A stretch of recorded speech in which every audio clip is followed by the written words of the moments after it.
Hello everyone, welcome back to Daily CA Quick Resume session.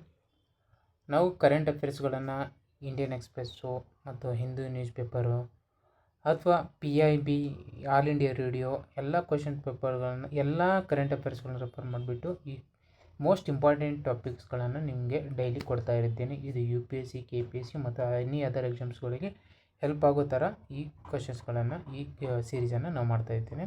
ತುಂಬ important. Daily ನೀವು ಎರಡನೇ ಪೇಪರನ್ನು ಓದಿದ್ರು ಅಟ್ಲೀಸ್ಟ್ ಒಂದು 5 ಟಾಪಿಕ್ ಮಾತ್ರ ಇಂಪಾರ್ಟೆಂಟ್ ಇರೋದು. ಎಲ್ಲನೂ ಇಂಪಾರ್ಟೆಂಟ್ ಇರಲ್ಲ, ಡೈಲಿ ಇಷ್ಟು ಇಂಪಾರ್ಟೆಂಟ್ ಇರುತ್ತೆ, ಅದನ್ನು ನೀವು ನೋಡ್ಕೋಬೇಕಾಗುತ್ತೆ. ಇವತ್ತಿನ ಕರೆಂಟ್ ಅಫೇರ್ಸ್ನಲ್ಲಿ ನಮಗೆ ನೋಡೋದಾದರೆ ನೋಡಿ, ಇವತ್ತು ಮಿಸ್ಮಿ ತಾಕಿನ್ ಇದೆಲ್ಲ, ಇದು ನ್ಯೂಸ್ನಲ್ಲಿದೆ. ಇದು ಏನಂತಂದರೆ ಇದು ಸೈಂಟಿಫಿಕ್ ನೇಮನ್ನು ನೋಡಿ, ಅಷ್ಟೇನು ಕೇಳಲ್ಲ, ಜಸ್ಟ್ ಗೊತ್ತಿರಲಿ. ಬುಡೋಕಾಸ್ ಟೆಕ್ಸಿಕೊಲಾರ್ ಅಂತ ಕರೀತಾರೆ ಇದಕ್ಕೆ, ಓಕೆನಾ. ಇದೇನು ರೇರ್ ಗೋಟ್ ಆ್ಯಂಟಿಲೋಪ್ ಸ್ಪೀಸೀಸ್, ಇದು ಫೌಂಡ್ ಇನ್ ಅರುಣಾಚಲ ಪ್ರದೇಶನಲ್ಲಿ, ಟಿಬೆಟು ಮತ್ತು ಮ್ಯಾನ್ಮಾರ್. ಎಲ್ಲೆಲ್ಲಿ ಸಿಗುತ್ತೆ ಅಂತ ಕೇಳ್ತಾರೆ. ಮಿಸ್ಮಿ ಟಾಕಿನ್ ಎಲ್ಲೆಲ್ಲಿ ನಿಮಗೆ ನೋಡ್ಬೋದು ಅಂತ ಕ್ವಶನ್ ಕೇಳಿದ್ರೆ ಎಲ್ಲೆಲ್ಲಿ ಸಿಗುತ್ತೆ ಅಂತೇಳಿ ನಿಮ್ಗೆ ಗೊತ್ತಿರಬೇಕು. ನೆಕ್ಸ್ಟ್ ಇದು ಈಸ್ಟರ್ನ್ ಹಿಮಾಲಯದಲ್ಲಿ ಇದನ್ನು ನಾವು ನೋಡ್ಬೋದಾಗಿದೆ. ಅಲ್ಫಮ್ ಫಾರೆಸ್ಟ್ ಆ್ಯಂಡ್ ಮೀಡೋ ಫಾರ್ಮೇಷನ್ ಇರುತ್ತಲ್ಲ, ಅಲ್ಲಿ ನಾವು ಇದನ್ನು ಮಿಸ್ಮಿ ಟಾಕಿನನ್ನು ನೋಡ್ಬೋದು. ನೆಕ್ಸ್ಟು ಇದು ಏನಾಗಿರುತ್ತೆ, ಸ್ಟೇಟ್ ಎನಿಮಲ್ ಆಫ್ ಅರುಣಾಚಲ ಪ್ರದೇಶದ್ದು ಒಂದು ಸ್ಟೇಟ್ ಎನಿಮಲ್ ಆಗಿರುತ್ತೆ, ಅದು ಇಂಪಾರ್ಟೆಂಟು, ಅದನ್ನು ನೆನ್ಪಿಟ್ಕೊಳ್ಳಿ. IUCN ಸ್ಟೇಟಸ್ ಕೇಳ್ತಾರೆ, ಇದು ವಲ್ನರೇಬಲ್ ಆಗಿರುತ್ತೆ. ಏನಾಗಿರುತ್ತೆ, vulnerable. IUCN status is vulnerable and protected under the schedule 1 of the world life protection act 1972. ಇಷ್ಟನ್ನು ಇದರ ಬಗ್ಗೆ ನೆನ್ಪಿಟ್ಕೋಬೇಕು, ಇಂಪಾರ್ಟೆಂಟು.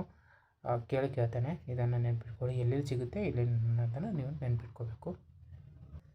ನೋಡಿ, second topic of the day ಏನಂತಂದರೆ, ಇಂಪಾರ್ಟೆಂಟ್ ಡೇ ಅಂದರೆ ಕಿಶೋ ಡ್ಯಾಮ್ ಪ್ರಾಜೆಕ್ಟ್ ಇದೆ. ಎಲ್ಲಿದೆ ಇದು ಡ್ಯಾಮ್ ಪ್ರಾಜೆಕ್ಟು, ಏನು ಅಂತ ಅಂತೇಳಿ ನಮ್ಗೆ ಗೊತ್ತಿರಬೇಕು. ಇಂಥ ಕ್ವಶನ್ಸ್ಗಳು ಕೇಳೋ ಚಾನ್ಸಸ್ ಜಾಸ್ತಿ ಇರುತ್ತೆ. Multipurpose dam on the river, ಯಾವ river, Tons river, largest tributary of Yamuna ರಿವರ್ದು ಒಂದು ಲಾರ್ಜೆಸ್ಟ್ ಟ್ರಿಬ್ಯೂಟರಿ ಇದೆಲ್ಲ ಟೌನ್ಸ್ ರಿವರು. ಇದು ಅಲ್ಲಿ ನಾವು ನೋಡ್ಬೋದಾಗಿದೆ. ಲೊಕೇಟೆಡ್ ಅಂದರೆ ಉತ್ತರಾಖಂಡ ಮತ್ತು ಹಿಮಾಚಲ ಪ್ರದೇಶದ ಏನು ಬಾರ್ಡರ್ ಇರುತ್ತಲ್ಲ, ಅದರ ಬಾರ್ಡರ್ ಮಧ್ಯದಲ್ಲಿ ಇದನ್ನು ನಾವು ನೋಡ್ಬೋದಾಗಿದೆ. ಇದು ಇಂಪಾರ್ಟೆಂಟ್ ಆಗಿರುತ್ತೆ today current affairs. Joint project of Uttarakhand ಮತ್ತು ಹಿಮಾಚಲ ಪ್ರದೇಶ, ಹರಿಯಾಣ ಮತ್ತು ಡೆಲ್ಲಿ ರಾಜಸ್ಥಾನ್ ಗೌರ್ಮೆಂಟ್ಗಳು ಕೂಡಿ ಈ ಜಾಯಿಂಟ್ ಪ್ರಾಜೆಕ್ಟನ್ನು ಇದನ್ನು ಮಾಡಲಾಗಿರುತ್ತೆ. ಏನು ಅಬ್ಜೆಕ್ಟಿವ್ ಇದು ಕಿಸೋ ಡ್ಯಾಮ್ ಪ್ರಾಜೆಕ್ಟ್, ಯಾಕೆ ನಮ್ಗೆ ಇಂಪಾರ್ಟೆಂಟು ಅಂತಂದರೆ,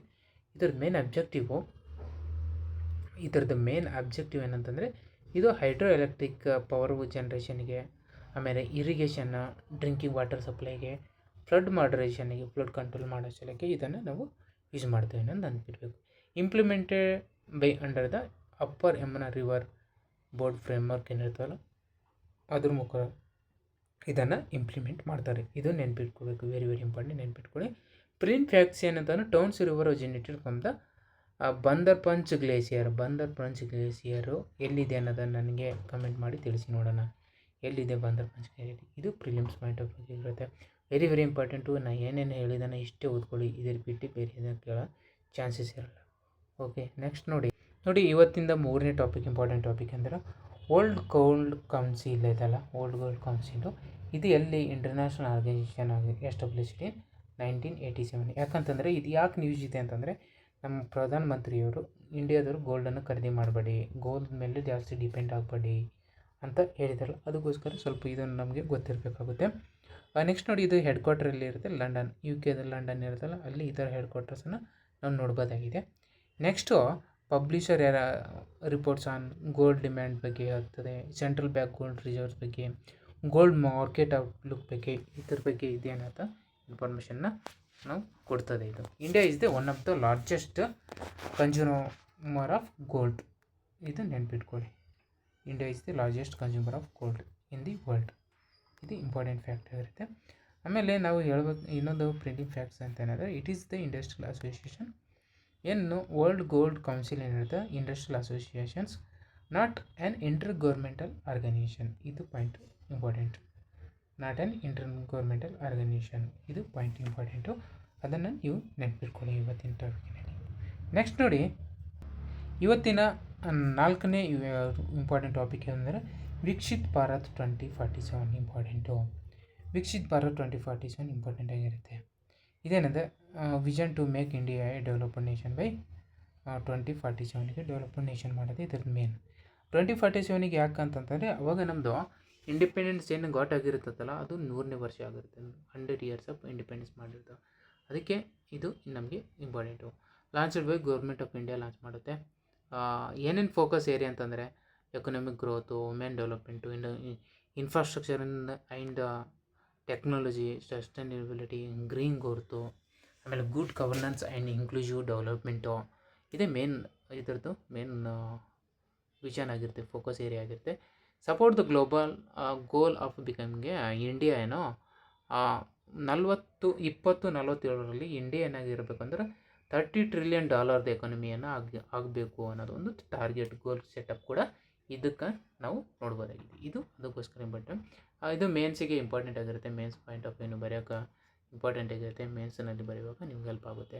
inclusive growth, demographic dividend, governance reforms, sustainable development, ಇದ್ರ ಬಗ್ಗೆ ನಿಮ್ಮ ಮೇನ್ಸ್ನಲ್ಲಿ ಕ್ವಶನ್ ಬರ್ತಾರೆ. ಇದನ್ನು ಬರೆಯೋ ಥರ ಆಗಿರುತ್ತೆ. ಪ್ರಿಲಿಮ್ಸಿಗೆ ಇಷ್ಟು ಫ್ಯಾಕ್ಟ್ಸ್ ಗೊತ್ತಿರಬೇಕು. ಪ್ರಿಲಿಮ್ಸ್ ಅಷ್ಟೇ ಅಲ್ಲ, ಎಲ್ಲ ಎಕ್ಸಾಮ್ಗಳಿಗೆ ಹೆಲ್ಪ್ ಆಗೋ ಥರನೇ ಹೇಳ್ತಾ ಇರುತ್ತೆ. ದಯವಿಟ್ಟು ಇದನ್ನು ನೋಡಿ. ಓಕೆ, ನೆಕ್ಸ್ಟ್ ನೋಡಿ ಫ್ರೆಂಡ್ಸ್, ಇವತ್ತು 5ನೇ ಟಾಪಿಕ್ ಅಂದರೆ ಆಸ್ಟಿಕ್ ಫ್ರೈಡೆ 2026 ಅಂತ. ಏನಿದು ಆಸ್ಟಿಕ್ ಫ್ರೈಡೆ? ಏನಿದು ಆಸ್ಟಿಕ್ ಫ್ರೈಡೆ ಅಂತಂದರೆ ಸ್ವಲೀನತೆ ಅಂತ ಕರಿತೇವಲ್ಲ ಕನ್ನಡದಲ್ಲಿ. ಇದನ್ನು ಜೂನ್ 18ಗೆ ನಾವು ಸೆಲೆಬ್ರೇಟ್ ಮಾಡ್ತೀವಿ.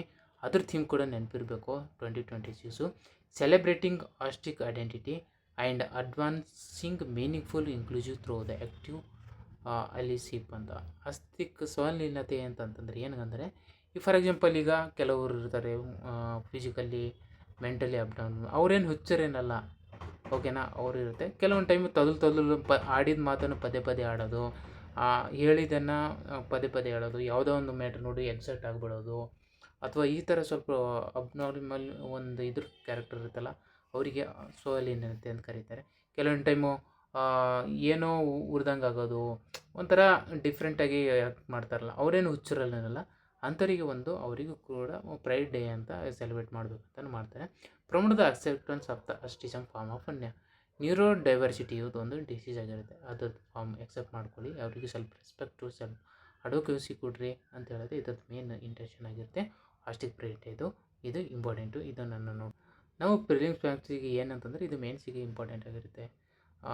ಪ್ರಿಲಿಮ್ಸ್ನಲ್ಲಿ ನಾವು symbol of commonly associated with autistic. ಇದು ಯಾವ್ದು ರೋಗ ಎದಕ್ಕೆ ಸಂಬಂಧಪಟ್ಟಿದೆ ಅಂದರೆ symbol of commonly associated with new diversity movement is the rainbow infinity symbol ಆಗಿರುತ್ತೆ. ಇದು ಇಂಪಾರ್ಟೆಂಟು. ರೇನ್ಬೋ ಇನ್ಫಿನಿಟಿ ಸಿಂಬಲ್ ಆಗಿರುತ್ತೆ. ಇದು ಯಾವ ಡಿಸೀಸ್ ಅಂತ ನ್ಯೂರೋ ಡೈವರ್ಸಿಟಿ ಒಂದು ಮೂಮೆಂಟ್ ಆಗಿರುತ್ತೆ ಅಷ್ಟೇ, ಮತ್ತೇನಾಗಿರಲ್ಲ. ಬಿಟ್ಟು ಹುಚ್ಚರು ಅದು ಇದು ಅಂತ ಅನ್ಕೋಬೇಡಿ, ಇಷ್ಟೇ ಆಗಿರುತ್ತೆ. ನೆಕ್ಸ್ಟ್ ನೋಡಿ ಇವತ್ತಿಂದು ಮೇನ್ ಕ್ವಶನ್ ನೋಡೋಣ. ಮಿಸ್ ತಾಕಿನ್ ಈಸ್ ಪ್ರೈಮರಿ ಫೌಂಡ್ ಎಲ್ಲಿ ಅಂತ ಹೇಳಿದ್ದೀನಿ, ಎಲ್ಲಿ ಫೌಂಡ್ ಈಸ್ಟರ್ನ್ ಹಿಮಾಲಯಸ್ ಅಂತ ಹೇಳಿದ್ದೀನಿ ಅಲ್ಲಿ. ನೆಕ್ಸ್ಟ್ ಕಿಸಾವು ಡ್ಯಾಮ್ ಎಲ್ಲಿದೆಪ್ಪ, ಇದು ಎಲ್ಲಿದೆ? ಇದು ಡಾನ್ಸ್ ರಿವರ್ ಮೇಲಿದೆ. ಇದು ಯಮುನಾ ರಿವರ್ದು ಒಂದು ಟ್ರಿಬ್ಯೂಟರಿ ಆಗಿರುತ್ತೆ ಅಂತ ಹೇಳಿದ್ದೀನಿ. ಓಕೆ, ನೆಕ್ಸ್ಟ್ ನೋಡಿ ಥರ್ಡ್ ಕ್ವಶನನ್ನು ನೀವು ನೋಡೋದಾಗಿದ್ರೆ ಹೆಡ್ ಕ್ವಾರ್ಟರ್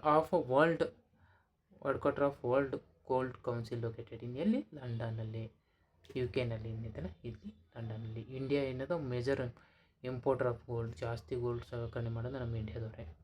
ಇದನ್ನು ನೋಡ್ಕೊಳ್ಳಿ. Next 4th MCQ question, Viksit Bharat 2047 aims to make India as a developed nation by ಯಾವಾಗ ಅಂತ ಕೇಳ್ತಾರೆ. ಇದು ನಮಗೆ ನೆನಪಿರಬೇಕು. ಎಷ್ಟು? 2047 ಏನಂತಾನೆ ನಿಮ್ಗೆ ನೆನಪಿರಬೇಕು. ಇವತ್ತಿನ current affairs important. Next 5th question, autistic pride day ಇದೆಲ್ಲ, autistic pride day is observed on, ಯಾವಾಗ ಅಬ್ಸರ್ವ್ ಮಾಡ್ತಾರೆ? ವೆರಿ ಇಂಪಾರ್ಟೆಂಟು, ಪ್ಲೀಸ್ ನೆನಪಿಟ್ಕೊಳ್ಳಿ. ಇದು 18 ಜೂನಿಗೆ ನಾವು ಆಸ್ಟಿಕ್ ಫ್ರೈಡ್ ಡೇನ ನಾವು ನೋಡ್ಬೋದಾಗಿದೆ. ಇದು ಇವತ್ತಿಂದು important current affairs of the day ಹೇಳಿದ್ದೀನಿ. Very important. ಡೈಲಿ ಕೇಳಿ, ಇದು ಮಿಸ್ ಮಾಡ್ಕೋಬೇಡಿ. ಯಾಕಂದರೆ ನಂಗೆ Indian Express, Hindi newspaper ಮತ್ತು PIB ಆಲ್ ಇಂಡಿಯಾ ರೇಡಿಯೋ ಎಲ್ಲವನ್ನೂ ರೆಫರ್ ಮಾಡಿಬಿಟ್ಟು important current affairs of the day ಅನ್ನು ಮಾಡ್ತಾ ಇರೋದು. ಅದನ್ನು ಅರ್ಥ ಮಾಡ್ಕೊಂಡ್ಬಿಟ್ಟು ಇದನ್ನು ರೆಗ್ಯುಲರಾಗಿ ನೋಡಿ ನಿಮ್ಮ ಫ್ರೆಂಡ್ಸಿಗೆ ಕೂಡ ಶೇರ್ ಮಾಡಿ. ನನ್ನ ಎಫರ್ಟ್ಸಿಗೆ ಒಂದು ಸ್ವಲ್ಪ ಪೇ ಮಾಡಬೇಕಾ ಅಂದರೆ ನೀವು ಲೈಕ್ ಮಾಡಿ, ಶೇರ್ ಮಾಡಿ, ಆ್ಯಂಡ್ ಮೋರ್ ಜನ ಪೀಪಲ್ಸನ್ನು ಜಾಯಿನ್ ಮಾಡೋ ಥರ ಮಾಡಿ ಅನ್ನೋದೇ ಆಸೆ. Okay, thank you guys.